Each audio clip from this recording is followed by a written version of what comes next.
Welcome to That 30 Show, a podcast where we talk about the good, the bad, and the surprising parts of our 30s. I'm G, and I'm finally 30. I'm excited to find out if 30 really is the new 20, because if it is, then the best years are yet to come. And I'm David. I'm entering my mid-30s. I used to have no back pain or trouble sleeping, but now I live off a healthy diet of self-help books and dream of being in bed by 10 p.m. every night. Join us each week as we try to figure out together what life in your 30s is all about.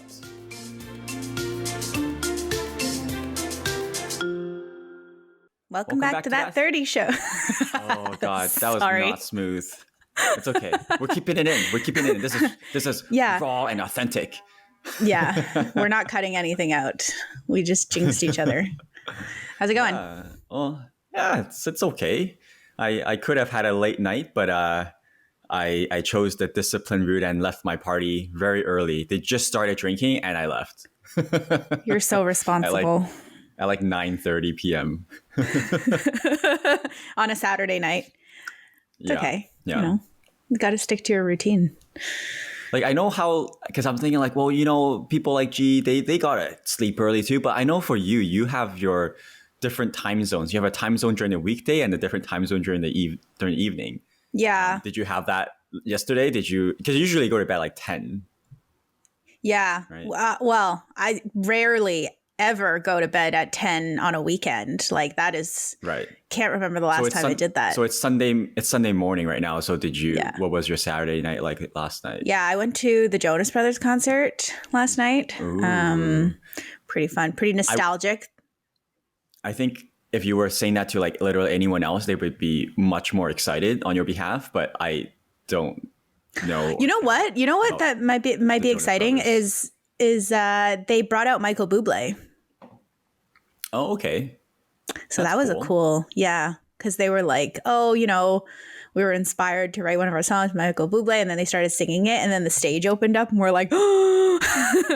that's pretty big, especially for Vancouver. Like Vancouverers, I think, have a soft spot for Bublé, whether you actually like his music or not, because he's from Vancouver and he's like. Well, it's cool because he probably just like Ubered over and like sang a song, you know, So Jonas Brothers, great. Okay. Jonas Brothers. Yeah, they're like a blast from the past. They played all 5 of their previous albums. So it was a very long concert, like 3 hours of singing for them. That's nuts. Aren't concerts usually like an hour to an hour and a half? Yeah. So they did a concert, essentially like a Taylor Swift era's concert inspired. where they... Yeah, except they announced it first before Taylor did. And nobody really knows that because Taylor's completely taken over. But speaking of Taylor, how's your ticket buying experience? So we're based in Canada, Vancouver, Canada, obviously. And Taylor, who I'm on first name basis with, recently announced Miss Swift, Vancouver dates towards the end of next year. So it's been a whole thing. It's like a whole, like the entire city, even, you know, at work. It's the water cooler talk. It's like, have you signed up? Do you have a code yet? Did you buy tickets? How's it going? Are you flipping them? How much? Yeah,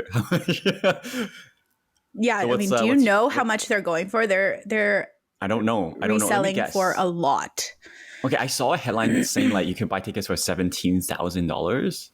Well, I mean, people are selling it for wait, $17,000 is not all that much. Is that what you just said? No. I mean, like, I don't think they're all that expensive, right? That's probably like an outlier to make headlines.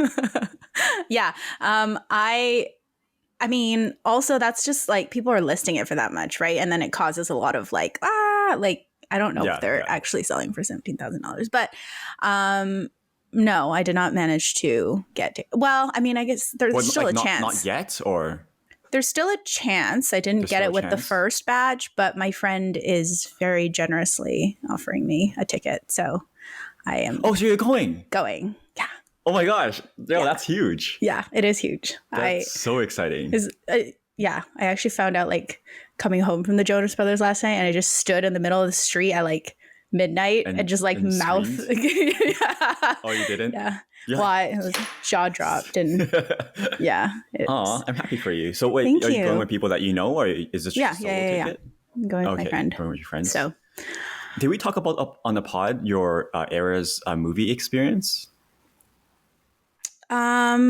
Maybe. pod, It or was was a that bit on of the a disappointing experience. I don't remember if I talked about it or not, but it was like mid-afternoon on a Sunday. So like people weren't super hyped and no one stood up and danced and stuff. Because I've seen them. Have you seen the videos where people are like at the front, like pretending it's an actual concert and like they're like running around and stuff? That wasn't my experience, but yeah. Even the lady working there was like, this is a movie concert. You're welcome to get up. That's why we leave the lights on so you can get up and stand up and dance. Like they actually say that at the beginning.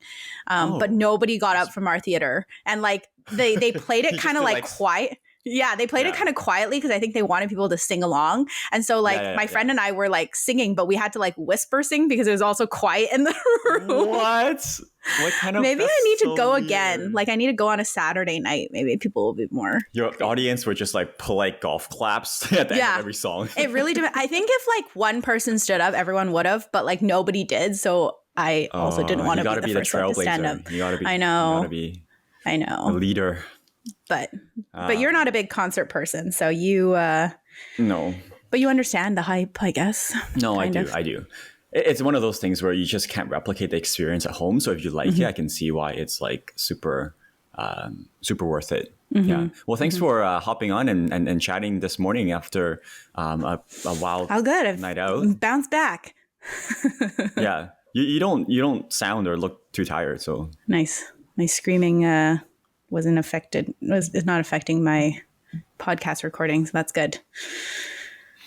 Okay, so this week, I think class is back in session. We want to, once a month or so, go through a pod where we share things that we've learned from things that we've recently read, watched, listened to. So last time, I went on and on about random health facts. Don't fall after you're 65. But that's like the main takeaway. My sister who listened to it is like, "Oh, I liked your episode. I told our mom to make sure don't fall." Yeah, I told my mom that too. I was like, make sure you build up like strong muscles and bones so that you don't fall. Yeah.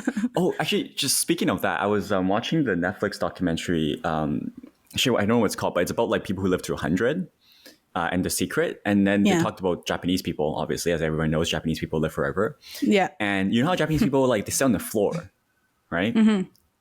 Like in their like when they're eating and stuff, low rise, yeah. And then I didn't. This didn't connect in my head. Maybe it's obvious to everyone else, but like they mentioned that because they do sit on the floor all the time, they're forced to throughout their every day do basically like hundreds of squats because they're sitting on the ground. So every time they get up, you're getting up. They're using your like muscles, your core and your lower body much more than getting up off a chair. Yeah. Well, I hate doing that. I go to like there are some really authentic Japanese restaurants and they make you take off your shoes and sit cross-legged, and it's so uncomfortable for me. Like I can't sit like that. I used to when I was young. Authentic Japanese experience. I know. I can't. But it was so funny. I was telling my mom one takeaway from that episode was like the 4 most important things that Peter Attia said was like exercise, nutrition, mental health or whatever, and like sleep. And she's like, what else is there? She's like, that's like the 4 things. Like what else is there in life? As in like that's obvious it's those 4. Yeah. And I was like, I didn't even guess them, but yeah, I guess so. Yeah. Well, I mean, people didn't always prioritize sleep until maybe recent decades. And so yeah. Okay. Yeah. So I don't know what you're going to talk about as usual, and I don't think you know what I'm talking about. Yeah. You go first this time because I went first last time. So we'll start with you. Yeah. So I've got 2 different things. Why don't I talk about my first one? You talk about, I think you have one thing, right? And then depending on time, I'll go through my second thing. Because the second thing, I don't know if you'll be interested in it. We'll see. But I found it really fascinating. Okay. So the first thing I want to share with everyone this week is an article that actually a friend shared with me. And, not similar, but along the vein of our general podcast about living your best life and well-being and all that. In this economy, every dollar seems to go much less now. Is that the right term? Anyways, every dollar doesn't go as far anymore. Yeah.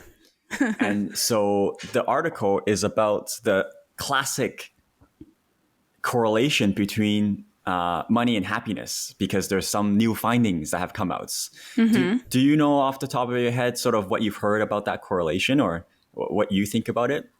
If I put you on the spot, G, and I'd be like, G, does money buy happiness? What's your answer? I feel like I know your answer already. Well, I mean, to a certain extent is what I always say. Like, I can't really say that money, it's like a complete false statement that money can't buy happiness. I would say, yeah, to an extent. But, you know, does it make you like 100% happy? Is that the only thing that can make you happy? Like that you need to make you happy? No. So, well, I'm obviously we're not divulging any personal details, but I think is it okay or safe to say you're fairly comfortable with your financial situation? So do you think it's holding you back in any way? The not lack of, but like, let's say you earn 50% more. Like, is there something in your life right now that you feel like, if I just made more money, it would bring so much more value to my life? I mean, for sure, because you can always have more, I suppose. But like, I don't know. I feel like my lifestyle just kind of changed based on my like income. It wasn't really adapt to it. Yeah. So, if I made more, maybe I would spend, like, I don't really notice it now. But when I think back to, when I made like less, my lifestyle was different. And now it's like, what's something you're doing now, let's say, that you didn't do 5 years ago? Order cocktails at a restaurant. Yeah, dude, alcohol, man. Like, I'm so glad I'm not a big alcohol person, but obviously I've drank my fair share. It's so expensive. Go out, it's stupid. It's sometimes more like than the meal itself, like a cocktail. Yeah. And so now I think back to it, like, it was never a thing. We would go to restaurants. Ordering a cocktail was never a thing. Like, we never looked at the cocktail menu. Never. Like, if you want to get a drink, you get like a highball, like a like a spirit and a juice, or you get a beer. Like, we never looked at a cocktail menu. So, and it's not even just alcohol for me, because like I'm cheap AF. I just don't order drinks in general. Like, if we go to a restaurant and then the waiter's like, any drinks to start? You don't have to order alcohol. You could order coffee. You could order whatever, a tea, right? Yeah. I'm like, nope, just waters. But you're also just a water person. Like, do you even drink anything outside of water at home? No. No, I don't. But like, I do. There are drinks that I would like to order, I think, if I wasn't so not cheap, but like, not prioritizing spending that way. But it's funny. I don't know if this is a stereotype that is true, but I have the stereotype that I think, like, Chinese people, Asian people were a little bit more stringent with our spending and a little bit more picky.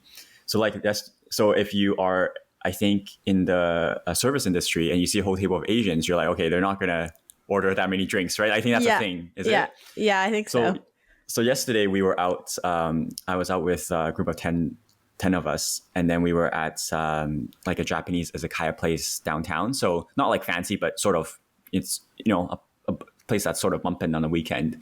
And then they're like, after they took our order, so like, they asked us, so anyone, want to add any drinks to go with it? And then all 10 of us said no. It was a table of 10, all waters.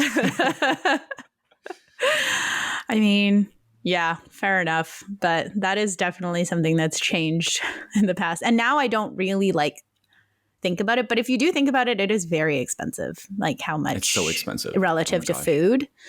Yeah. Yeah. I remember one time I was like trying to be more like adventurous or exciting, and then I think you and I had some drinks, and I ordered like cocktails, and I rarely do, and I'm just like, oh God, this is killing me financially. Like, I can't. This is not sustainable. This G life that I'm trying to like indulge in is not sustainable. No, it's just give and take. I just prioritize cocktails, I suppose. Sorry, I'm going on a tangent because I feel like there's not too many like key points here, and I want to sort of flesh these points out. Yeah. So if let's say you earned twice as much as you do now, so that's a significant difference. What I wonder if I wonder if you have an idea of what you would be spending your money on that you don't spend it now, or how would life be different? So just put it into perspective. Let's say, pretend that G is, solidly like middle class, very comfortable. That's sort of where you're at, but double that. What would I spend it on? Even more cocktails? No, I'm kidding. You and Talon can go for some drinks. Yeah. Cactus Club. Solved. Oh gosh, I don't know. You don't know? I'd probably like move into a bigger place, to be honest. Like that would bring more value to my life. The most probably is if I had more space in my home. So you know what I would spend money on that I don't right now, because I don't have that much. Like if my disposable income were to double, the thing that I would spend much more money on that I basically spend next to nothing right now is on clothing. Because I actually do quite like looking good, as most people do, right? But like I've given up on it partly because I'm just embracing my old man image, but also because it's just too expensive for me to keep up my wardrobe in a way that looks good. But I love it. I think it's cool. It feels good. But it's just too. I don't like to spend money on clothing. You know what? If I had more money, I would actually like. This is maybe. This is definitely something that if you had way more income that you would do, but like join a bunch of different fitness clubs that like cost $1 million. I would probably just join all of them so that I have a lot more options as to where to go. I mean, I do already, but like I have so many different things that I like to do. And a lot of the studios only do like one thing. So I have to buy a pass every time, but I would just get like memberships to all of them. They're so expensive. That stuff is crazy. Expensive. It's crazy. Yeah. Okay. So go back to the study about money and happiness. So have you heard of the study? It's a very classic 2010 Princeton study, which concluded that after you make $75K per year, any more than that, the happiness, the return you get, on your happiness increasing sort of plateaus. Have you heard of this 75K figure? I haven't heard the 75K figure, but I've definitely heard like people, especially really successful people, talk about how like your marginal rate or increase of happiness is plateaus, a lot less. Yeah, so that's something that people, I think, it's a pretty well-known study, and it's often sort of referenced when people, are trying to make their life goals, and if not to focus too much on the money, being like, oh, if you earn like basically this much, it doesn't really do that much difference if you're earning more. But then a couple of years ago in 2021, a University of Pennsylvania study came out, and their findings said that there is literally no plateau. Your happiness will just continue to increase at a meaningful way the more money you spend. Really? So then, and they're both pretty what do you call it? Like legitimate studies, reputable studies. And so the researchers on these two studies decided to team up and figure their shit out. Wow. This is what this Peer article review is each about. other. Yeah. This is what this article is about, that these two research teams decided to team together and do a new study and try and really figure out what's going on. So they teamed up, and in the new study, they found, again, they did find that there is no real limit to your happiness increase. And then when I was making notes here, and I was like, they teamed up and the new study found there's no limit. The immediate thing I thought of was, do you know what I'm thinking of when I say there's no limit? No. In the math competition in Mean Girls. Oh, the limit does not exist. The limit does not exist. I mean, if the limit doesn't exist on happiness, that's fantastic. That's good to know. Yeah, I thought that was quite interesting. But of course, there's some caveats here, okay? So we'll link the article in the show notes if anyone's interested. But basically, it's saying here that the correlation, it continues to increase. But this increase, just because it increases, doesn't mean that your happiness as a whole is going to be primarily sourced from this increase. As in, like, there are other areas of your life that contribute to your happiness, not just your income. So even though your income may not have a limit to how much it can increase your happiness, that's only a part of what makes you happy. Right? And let's say you have all the money in the world but no friends. Well, will having $1 million versus 100,000 make you more happy? Yeah, it'll make you more happy, but you're not going to be fully happy because you have no friends, right? So this correlation is not that significant in the big picture, it's saying, because there's so many other things that are like all else would have to be equal for you to be able to do the study. Yeah. And apparently one of the things that it mentioned is that if your income increased by 4 times, the impact on your happiness for that was equivalent to the effect of having a weekend. I did not understand that. I'm just like, if I have 4 times the amount of money, I will take that over a weekend any day. Like, you want me to work an extra 2 days this week? I'll oh gosh, that's so funny. But I can believe, like, I'm actually a bit surprised that the second study, I suppose, that there's unlimited meaningful impact from money. I would agree more with the first study, but I don't think it's at the 75K mark. Like, to me, it's like much higher. Like, okay, they did say that adjusted for inflation, the new study that they did, they used the over under the threshold at 100K. Okay. Yeah. So after 100K, it's like So I think they do say that it does drop off after that, but not to the same extent as the first study suggested, where it's like, oh, it's basically negligible. It's like, no, you do continue to be happier, but they want to stress that it's not going to make you fully happy. The article says that more money will make you happier, but much more satisfaction in life can be found from what really brings you joy, such as your relationships, your hobbies, and your career. But what my immediate reaction to that is, but what if my hobbies are expensive? Yeah, more money will allow me to have more expensive hobbies that I enjoy. I mean, right? It's like when people say, like, the best things in life are free. Like, there's a lot of good things that cost money. There's a lot of best things that really do cost money. And even relationships, right? Like, you want to be able to go do things too. Like, relationship, for sure. You can sit around at home and, watch TV, but like a lot of the meaningful stuff takes money. So and if I could fly my friends and I around the world every weekend to Paris, to San Francisco, to Boston or whatever, like, I think we'd be a bit happier. So my takeaway from all of this is, let's go earn some more money, everyone. It's going to make us happier. I like how you said you'd fly your friends to Boston. No, I was literally trying. This is so stupid.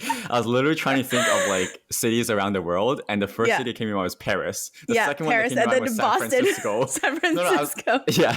And then the third one was Boston. I don't know why. That's so funny. Do you think like that?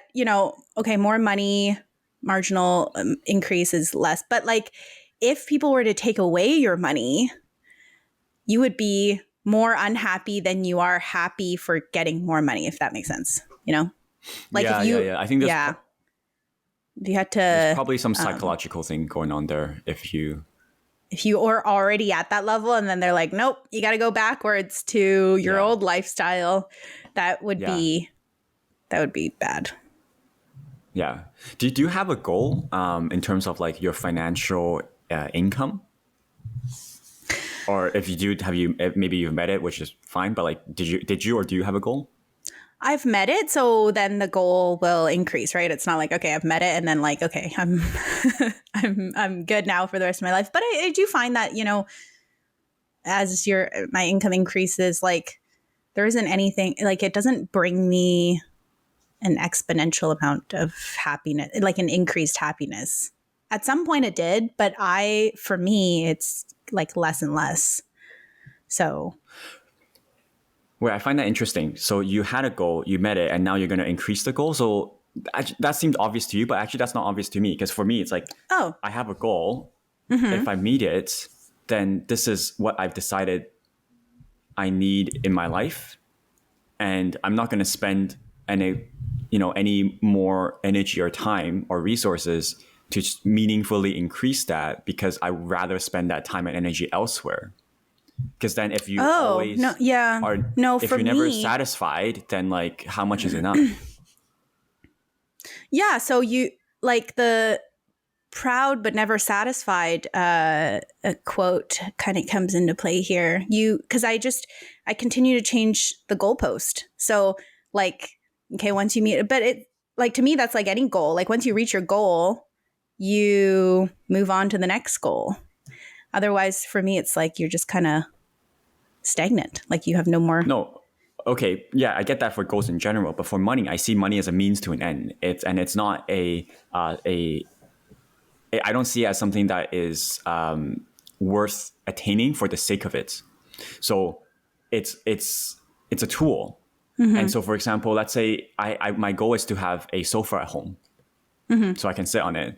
Mm-hmm. Once I get a sofa, is my goal now to have 5 sofas? No, I don't need 5 sofas. So why should I get 5 sofas? In the same way, if my goal is, let's say, for example, $150K a year, that's pretty comfortable, even in the city of Vancouver. Let's say I meet that. Well, why should my goal be $300K? I don't need that. Let me just spend my time on other things. Well, to me, I can always benefit from more money, so I. Okay, well, that's what maybe, and that's what the you know article what? says. So that's fine. Maybe it's just my goals are like not so outrageous that it would take like 10 years or whatever to 15, 20 years, 50 years to meet. Like they're incremental goals, right? So once I hit here, I move on to the next level, and then I move on to the next level. Okay. So, fair enough. Yeah. Interesting. Okay. Anyway, so that's the study. Everyone, go earn yourselves some more money in this economy. And, and that's the thing, right? Like inflation too. Like your goal 5 years ago is maybe not the same goal that you have now because of how much cilantro costs at the grocery store now. Like, come on. Wait, it's okay, so I don't crazy. buy potatoes. I don't buy potatoes very often, but the other day, my girlfriend and I, we were shopping and we bought, 2 russet potatoes or 2 baking potatoes. I don't know what it's called. And they cost $2 each. Was that an error? Do potatoes cost that much? I don't think so. What kind of organic potatoes are you buying? No. I think we might have screwed up. One potato? One potato is $2. And it's one of those big, it's what... What? In today's economy, that honestly wouldn't even surprise me, but... Seems I was at the self-checkout line. I'm like, what the shit? I thought potato. You probably typed in like, I don't know, something else. Avocados. Yeah. How many avocados do you have? 2. Have you asked me, but has your lifestyle changed in the past, however? No, I think for sure it has. Years? Like, for example, I don't go to expensive restaurants in general, but let's say I go to, your regular, like last night, right? Japanese izakaya place where every dish is, around $15, maybe 20 if it's whatever. But it's so maybe 5 years ago, I wouldn't be so willing to. Okay, let's just put it this way. Like I basically, for me, if I'm for 95% of the restaurants I would go to, if it's with friends or if it's like a date night where, you're trying to just have a good time, you're more or less ordering it, or I'm more or less ordering it as if it's a buffet, whereas I wouldn't have done that 5 years ago. Like you don't really look at the price. You just order whatever you want as much as you want. Why do I feel like my impression of you, at least, it's that it was like you were more willing to spend 5 years ago, at least from like, I don't know. I just get the sense that like when you go out to eat and stuff. Yeah, no, that's true. I feel like you used to really value like going out to eat like good food and stuff. Like that was one of the things that was. Yeah, I used to go out a lot more. Yeah, and you were very generous when you were dating. I remember you were telling us about your generous. Yeah. My first dates cost $100. Mind blown! Like that's crazy. Yeah. Yeah. So, okay, I don't know. I'm just a walking contradiction then. I don't know. No, I mean, yeah, I do feel that I'm spending more freely when I go to restaurants.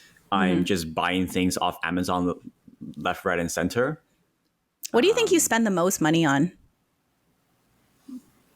Like other than housing and stuff? Yeah, other than your rent, I suppose. But and food, groceries and food. I don't know. I don't actually spend a lot of money outside the essentials. Yeah, actually. I was gonna say. Yeah, I don't think you're. Yeah. Yeah, even travel, I'm not. So. It's. I mean, I kids. I want kids, and so kids are expensive. Start saving. So yeah. Gotta start saving. Yeah. Yep. All right. You're responsible. What do you want to teach us today, G? Okay. Well, the thing that I came across actually has some relevance, I think, to what we just talked about. So it's kind of a segue. But so I think I've talked about it multiple times on this podcast, but I listened to a guy named Ed Milet. He has a personal wellness or personal development podcast where he interviews a bunch of people. He has a book called The Power of One More. He's a very successful person, but he interviews a bunch of people on different topics, and they come on and share their wisdom. So this is one from a few months ago, I think, that I listened to, and it's this guy named Mike Rowe from a TV show called Dirty Jobs. Have you ever heard of it? No idea, which is great. So yeah, so I've never heard of it either, but basically he has this reality show where he goes and does dirty jobs, basically, like dirty as in sewage cleaning, plumbing, I'll be like, I don't know. escort? No. I think it's called Dirty Jobs because he makes really deprecating jokes along the way. And so he makes these dirty jokes about himself. But anyway, so he basically really values the hardworking people and the people who use their hands basically to trades and things like that. So he kind of goes and tries that out. So he basically came on the podcast to talk about how to debunk this notion that you have to find something that you're passionate about in order to be happy with your job. And that if your job isn't based on your passion, that's somehow not good. And he had this poster on the back of his wall when he was talking on the podcast that said, "Never follow your passion, but always bring it with you." So it's the idea. Yeah. Okay. It's ooh, because, I love cheesy quotes like that. Quotes. So, yeah. So he is so it got me thinking about that episode where we had Michael on. He, obviously followed his passion, but also he talked about the cards that he was dealt, and he worked and he had to pivot with the cards that he was dealt. And basically Mike is kind of talking about the same thing, and that sometimes you have to work with what you have. And people talk about how they find a passion and then they carry out X and Y steps and they reach it and boom, you're happy and successful. But he didn't really see that through his experience on Dirty Jobs. People are just happy and passionate, and they start their journey not to identify a passion, but the opportunity that's presented in front of them. So I wanted to talk about that because I know our jobs we've talked about frequently where it's not I think maybe I'm a bit more passionate about my job than you are in yours, but it's not I found this passion and then I'm pursuing it or whatever. Right. Yeah. Can't remember what book or podcast or whatever, but I've heard of this concept as well, which is the idea that it's not about the job, it's about your attitude and your approach and your mindset. Mm-hmm. And everything you do can be done meaningfully and with feeling fulfilled and reward if you just approach it that way, or find you can create it and find something. Mm-hmm. So maybe maybe the job as a whole isn't what you're passionate about, but if you break it down and you find specific ways or specific aspects of the job that you can do with passion, then that's good enough. I can't remember where I heard about it, but sounds like it's a similar concept. Yeah. Like he says, people who love what they do, it's not because of like what they do, but because of the passion they have about this thing that is making them money. Like they're passionate about making money and not so much, the things that they do. And then it got me into thinking, like, when I'm the most, I suppose, passionate about my job is not necessarily the result or whatever. It's like that feeling of, okay, can I contribute in some meaningful way? Or have I passed this like personal challenge that I have for myself, like that I can overcome. Those are the times when I'm like the most happy in my job.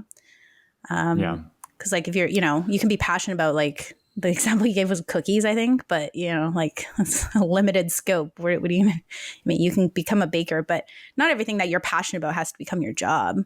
Yeah. I mean, this is probably not specifically related to job, but another thing that I'm thinking about is I've heard from folks, or I don't know, people I listen to, they talk about how finding your passion is BS. You have to create your passion, or you have to like, passion isn't just like waiting, in some like crevice in this world, or like you flip over this rock. Ooh, this is my passion. I finally found it. Yeah. Or like the advice where like they're like, just sit down and think about like your passions, and like, and I'm like, I have a blank page like for the rest of the day, because I'm like, I don't know. and I think the advice is that instead of doing that, you have to just find something that you don't hate. Ideally you like it. You don't have to love it. And then just work really hard at it, and you will develop your passion. And maybe if you work really hard and you don't, okay, then pivot to something else. But the point is that passion comes as a result of hard work at something, and it doesn't come without any hard work. Yeah. Like, you're not going to find a passion by just, as you said, sitting there thinking about it. And maybe that's why I don't have a lot of passion in my life, because I don't work very hard. I found the problem. It's an epiphany. Yeah. Yeah. One thing that I also really like that he said is like, people can get through the things that they don't want to do. Like, everyone can kind of get through it and like throughout their workday. But the people who win love that discomfort. Like, and we talked about it many times. That's what I'm trying to become, but it's so hard. It's like, the example he gave was like, okay, well, if you are, trying to lose weight, right? And then, that every time you're like hungry or whatever, you want to reach for that cookie or the junk food or whatever. And he's like, okay, you just got to train yourself to want that hunger, look for like the pain and adversity and like, and feel comfortable in that hunger. And, it's I think you and I are both bad at that, because you said you're very a comfort zone person, right? Even though you have very amazing habits. Like, I'm working on it, but that's my default, right? Is the comfort zone. So that's why my whole, seeking discomfort thing. I don't know if this is similar to what you just said, but this morning, for example, getting out of bed, I think for a lot of people is hard, and for me, it certainly is hard, because it's just, especially now, it's getting colder. It's just, it's so warm, and then like once you throw out the blanket, it's so cold. I'm like, how can I get out of this? Yeah. And then I was like, we're kind of pretty sleepy in the first, just having just woken up.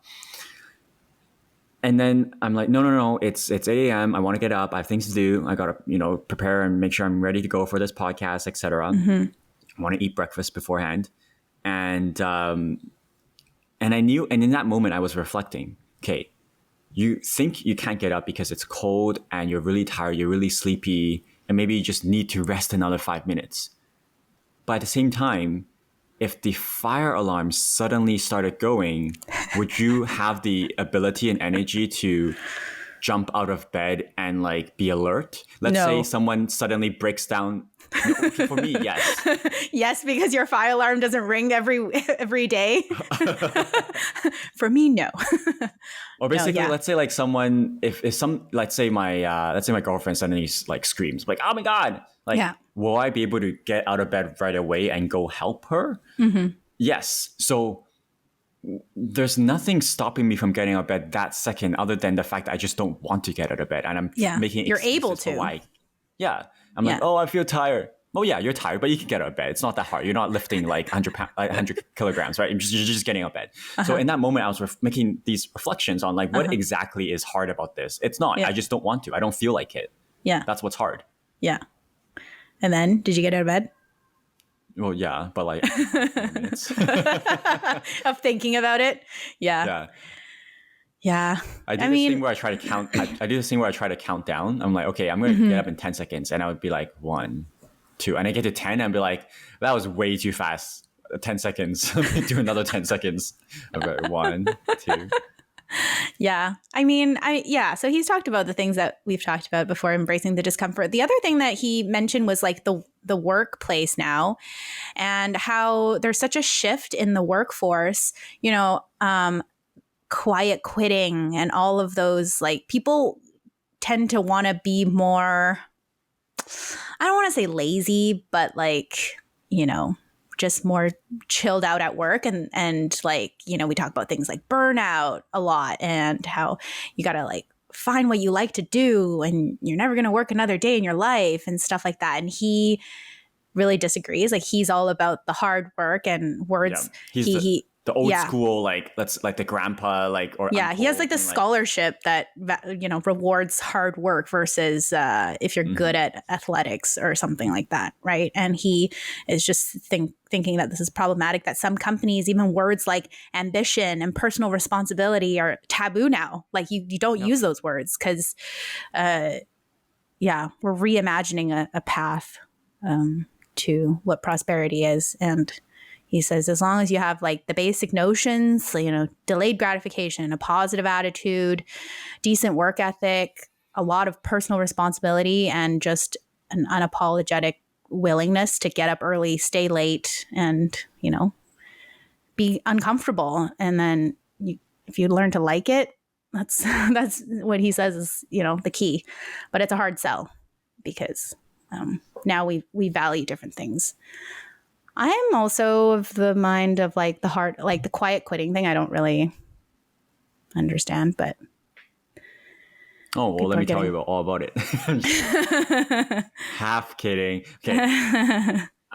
I absolutely agree with that. What I'm hearing there and how I relate to that is that the younger generations these days, let's say I think millennials are probably is generally the last generation that isn't super susceptible to this new trend. Mm-hmm. Everyone after that, there's a huge lack of resilience, and I think it's pretty simple. It's because kids and the environment at universities, at schools, and in general culture, it is to be like, do you not feel good? If it doesn't feel good, then it's not good. Don't do it. Like, or do you feel uncomfortable, or do you feel that this is hard? Everything is basically the pendulum swung way too far, and it was too like toxically.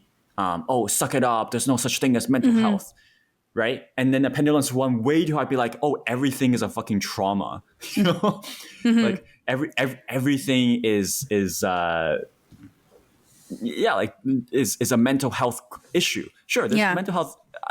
I know many close people in my life who legitimately suffer from very serious mental health challenges. I'm not yourself included. Like you went through a period of time where that happened to you too. I'm not denying that at all. But it's. I think there's an over correction to that, and now we're creating a generation and a culture where everyone's way too soft.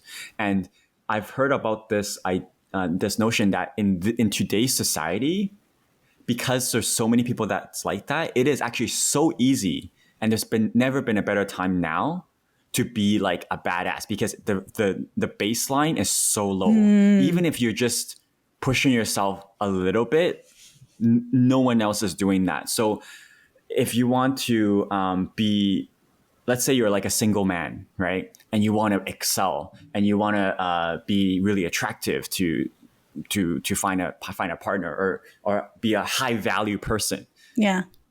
It's easy because the bar's on the floor.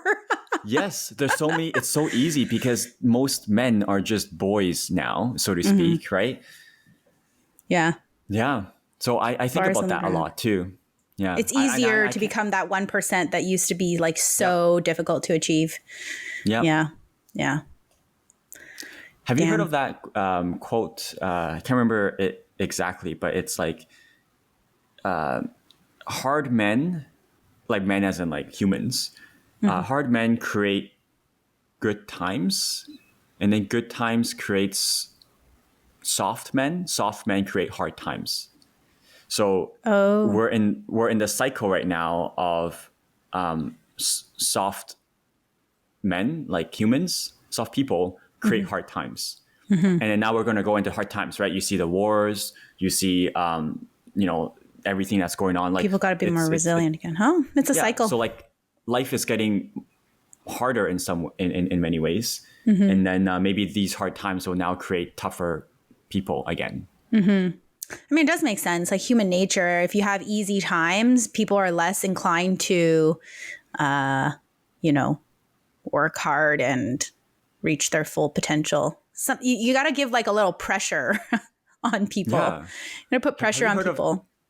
Have you heard of the concept luxury beliefs? It's coined by some person. Basically, a lot of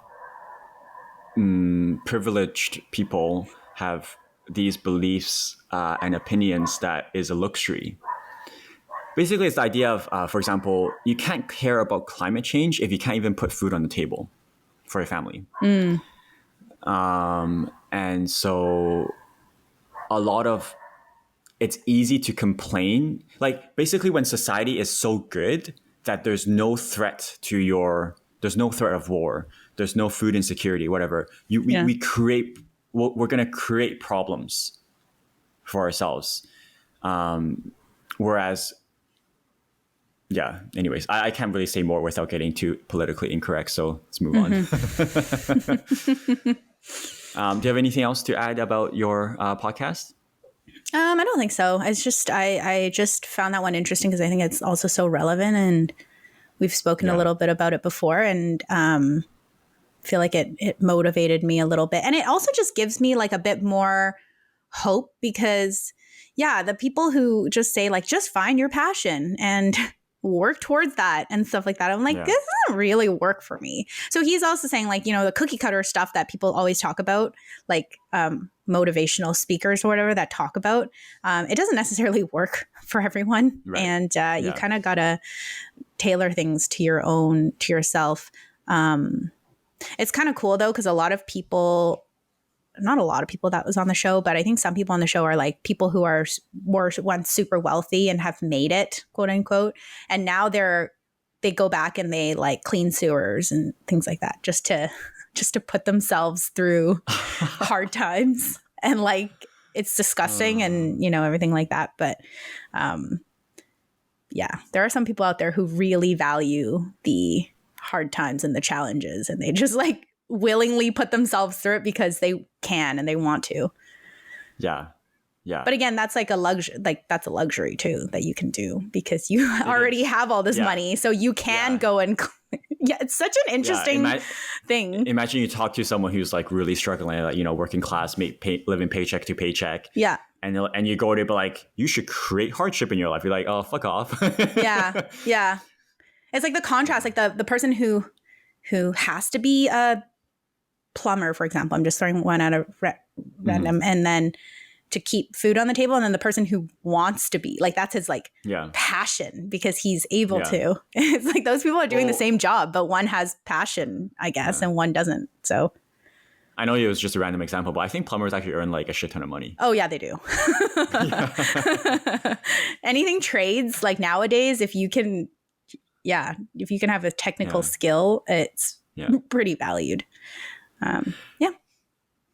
Okay, well, we're at around 48 minutes mark. So I'm excited because I really want to nerd out on this second topic, and maybe you'll indulge me for 10 minutes. Sure. To nerd on it. It's a complete pivot. All right. So everyone grab your little ginger palate cleanser, drink a glass of water. We're shifting 180. It's funny. I always have to make sure I don't say we're making a 360. 360. It's 180, folks. We're back where we started from. Okay, yeah. Yeah.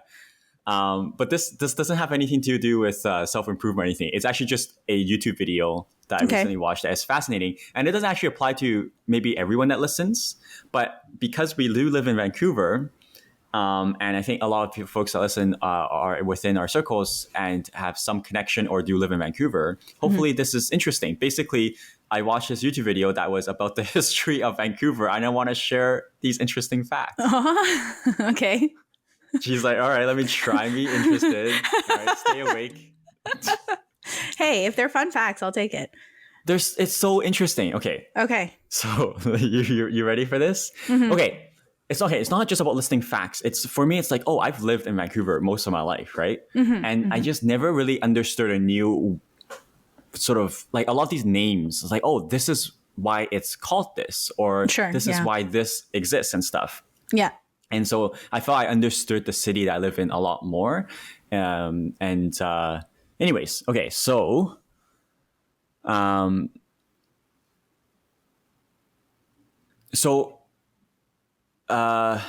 okay, I'm just going in sort of chronological order, so this may not be the most interesting fact right off the bat. Okay. But so, in terms of how like North America was explored, Vancouver was one of the last cities to become, a city because European settlers came from the east to west. So, Boston, for example, speaking of Boston, where I would want to fly my friends on the weekend. It was founded in 1630 because it was on the East Coast, and Vancouver was not sort of incorporated or founded until 1886 because they had to move from east to west. But that was only for Europeans. The indigenous people actually settled North America west to east. And so Vancouver, indigenously, is one of the first cities to be inhabited, and is actually one of the oldest continuously inhabited areas in North America. So just because it was, Boston's like 1630, Vancouver's 1886. That's only Confederation. It's only Europeans. But in terms of a place being inhabited by humans, it certainly dates back much, much longer than that. Okay, I've got a few quick name stuff. Maybe you'll know it, maybe you don't. We'll see if you know it. So if you live in Vancouver, there's a lot of things called Capilano, right? Capilano River, Capilano University. Do you know where that name comes from?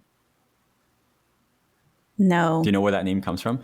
So all this Capilano there was a Squamish chief called Joe Capilano. And so everything Capilano was named after this Squamish chief. If those who aren't familiar, Squamish is a indigenous nation. And so a lot of these names actually have these indigenous origins, which I think is really fascinating. Yeah. So it's not just Capilano, but I grew up in the city of Coquitlam, which is a Tri-Cities. It's away from Vancouver. But Coquitlam is a nation. Yeah, I didn't know that. You knew that? So we work with a lot of nations, so. Yeah, so you would know a bit more than me about the indigenous stuff because you're in the with the government. But because Coquitlam was named after an indigenous nation called Quiquitlem, like spelled Kwikwetlem. You knew that? Okay, I didn't know that. Yeah. When I saw that, I was like, oh, that's so cool. That's where the name Coquitlam comes from. That's almost all the cities or a lot of road names, has indigenous roots. So, every year there's this party in Kitsilano called Katsilano with KHAT. Do you know why it's called Katsilano Street Party? I always thought this is just like cats. I thought it's just like a funky version of the name Kitsilano to make it like more interesting. Like, it's the Katsilano party, not Kitsilano. But the way it's spelled, Katsilano, Khatsalano, that party that everyone gets invited to every year, the street party. Yeah. It's actually named it's because Kitsilano as a neighborhood is named after a Squamish person called August Jack Katsilano. Katsilano was his surname. Oh. So this party, I guess, is paying homage. Homage? Homage. I don't know. Is paying homage to this indigenous origin of this neighborhood name. Yeah. So it's not just like a fun party name. Yeah. Yeah. I thought it was so interesting. Yeah. Okay.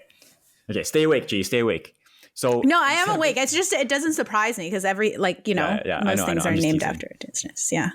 So Spanish Banks, it's a beach in Vancouver, beautiful beach. Ever wondered where where that name comes from? Do you ever ask yourself why is it called Spanish Banks? Do you have a guess?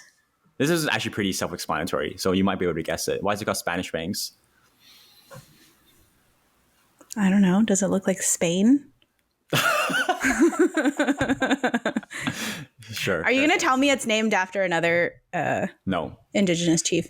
No. In 1792, there was a British explorer called George Vancouver that passed by along the coast, and he crossed paths with Spanish explorers, and they met on a beach, George Vancouver and these Spanish explorers, and this beach is now called Spanish Banks. Oh, cool. Isn't that cool? Cool. That is cool. That is cool. Yeah, it is cool. Yeah. That is cool. So, so George Vancouver, this British explorer, his dad was from a Dutch town called Coverden. And so his surname Vancouver actually means from Couver, and Vancouver, that's where the name Vancouver comes from. But he actually didn't settle it. He was just passing by. He George was just coming down on this boat and be like, oh, that's cool. And then just went on his merry way.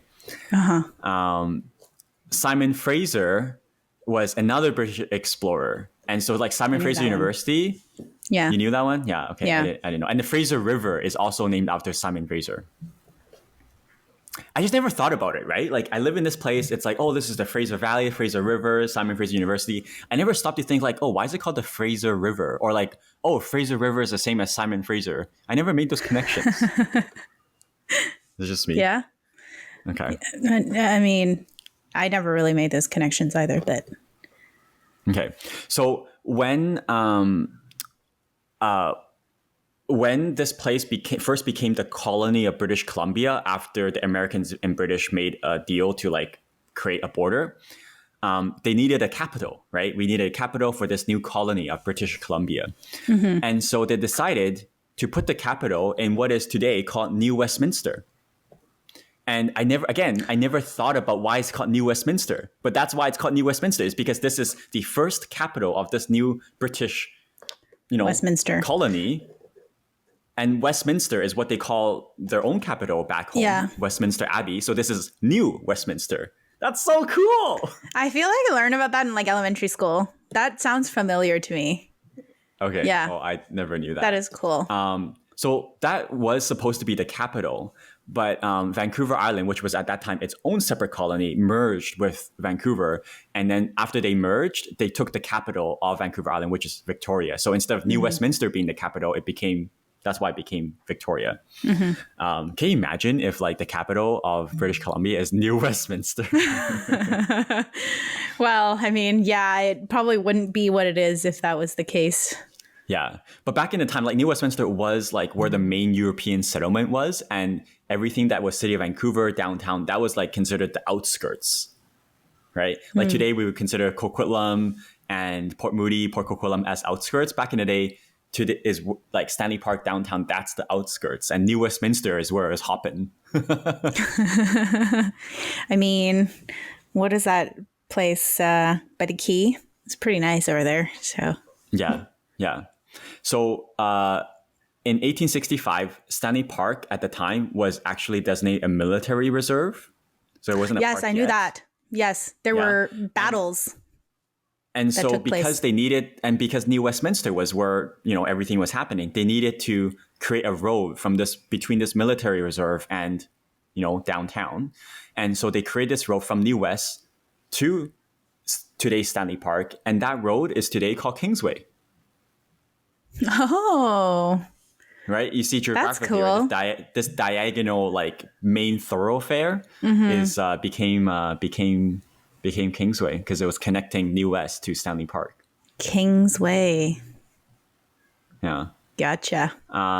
Okay, just a couple. Actually, just 3 or 4 more. So we'll wrap it up right around the hour mark. Okay. So you this one's actually more well known. Do you know why Gastown's called Gastown?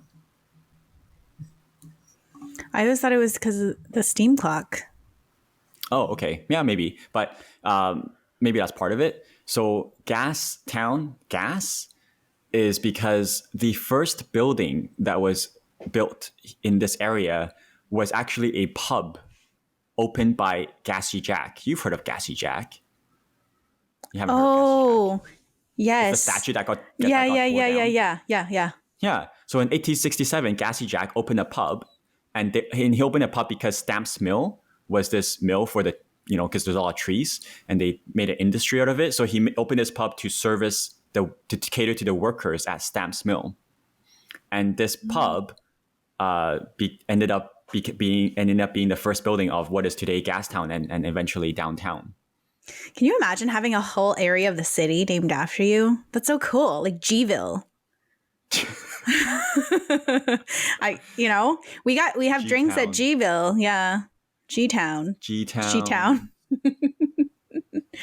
I got to do something really significant to have that happen. So we'll see. Your brightest days are still ahead of you. Yeah.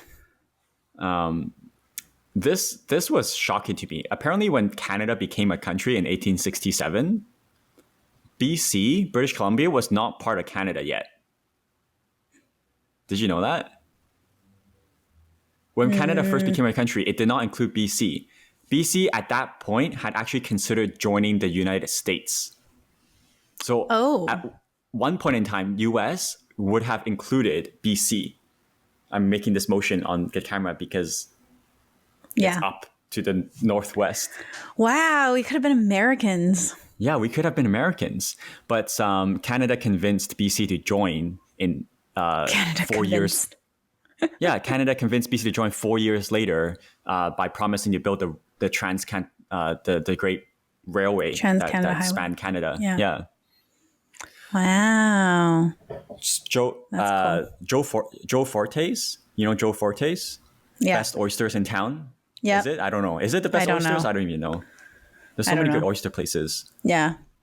That's what. So do you know what Joe Fortes is? Who Joe Fortes is? No. You would think he's the owner or the founder of that restaurant. And maybe he is. I don't know. But in this video, it mentioned that because Vancouver is a coastal city, as the population grew, one of the most popular pastimes became swimming. Okay. And Joe Fortes was the city's first official lifeguard. And cool. Because what? Is that not cool? That is cool. It is cool. It's just so random, but that is so cool. Random. That's interesting. Yeah. Like we've all been to Joe Fortes. I've heard of Joe Fortes as a fancy seafood restaurant. But Joe Fortes is named after by this lifeguard, and he was, well liked and popular because everyone knows the lifeguard, I guess. So that's Joe Fortes. So there's a definite correlation between the restaurant and the lifeguard. Like it's named after him. It doesn't, no, not necessarily, but I have to imagine it is because. Or are there just two Joe Fortes out there? Yeah. One is the owner of a restaurant and one is a lifeguard. Yeah, exactly. That's funny. Okay, the last fun fact is, City Hall, where it is right now, it's like pretty central. Like Vancouver City Hall? Vancouver City Hall. It's pretty central. It's because before City of Vancouver was today's City of Vancouver, it was actually a much smaller area. Officially, the City of Vancouver was only up into Alma, 16th, and Nanaimo. So it didn't go all the way to Boundary. It didn't go all the way down to Marine Drive, and it didn't go all the way to UBC yet. Mm-hmm. But so there was like City of Vancouver was like this north part, basically downtown and Mount Pleasant and Kitsilano, and then there was a separate city of or municipality of Point Grey, which was like the southwest part, and then beside that was the municipality of South Vancouver, and these were 3 separate municipalities. Oh. And at one point in 1886, they all decided to join together. And then they built the new city hall at the intersection of where these three cities joined. And that's why today's city hall is where it is. Because that's sort of the intersection of where these three different municipalities used to sort of be located. But they still kept their kind of municipality names. Interesting. Yeah, I guess so. Yeah. Okay, so what was the most interesting fact from all of that for you? That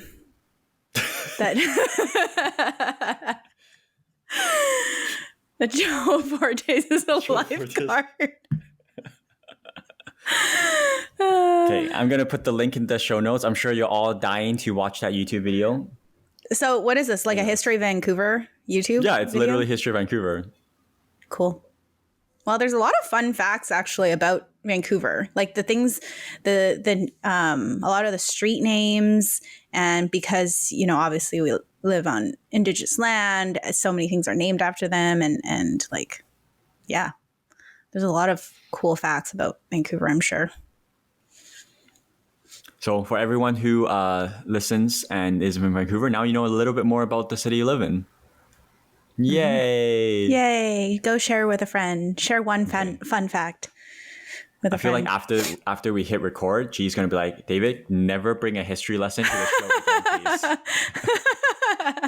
No, that was interesting. It's not going to be that interesting for people not from Vancouver, but for the Vancouverites. Most of our listeners are from Vancouver, I think. Yeah. So that's why I thought include it at the end. Cool. Fun. Okay. Where are you off to now, Sunday? Just hanging out with friends. What are you guys doing? Tomorrow's we're going to a warehouse sale. Oh, Herschel? No. Park and Fifth. Warehouse sale? Park and Fifth. What is that? It's a dress shop, like for occasions, like a specialty dress shop. They have a warehouse sale. So in case, you know, because we got a lot of things coming up next year, like weddings and all that stuff. So. Oh, okay. So you think you're going to buy some fancy clothes? Yeah, hopefully that's the plan. Fancy clothes at discounted prices is the plan. Interesting. Okay. Well, have fun with that. That sounds Thanks. way It's a long weekend. History of Vancouver. Long weekend this weekend too. So I keep forgetting that. Oh, it is. Yeah, I forget that too. Mm-hmm. Yeah. Do you have any plans for tomorrow?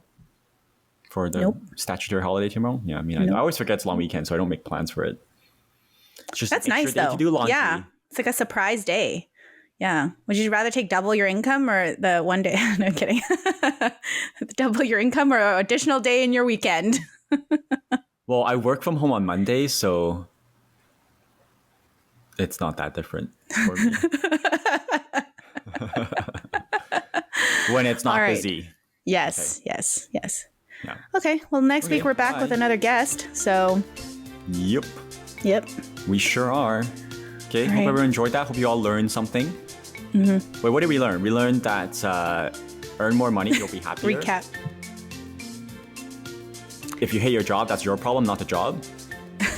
And Joe Fortes was a lifeguard.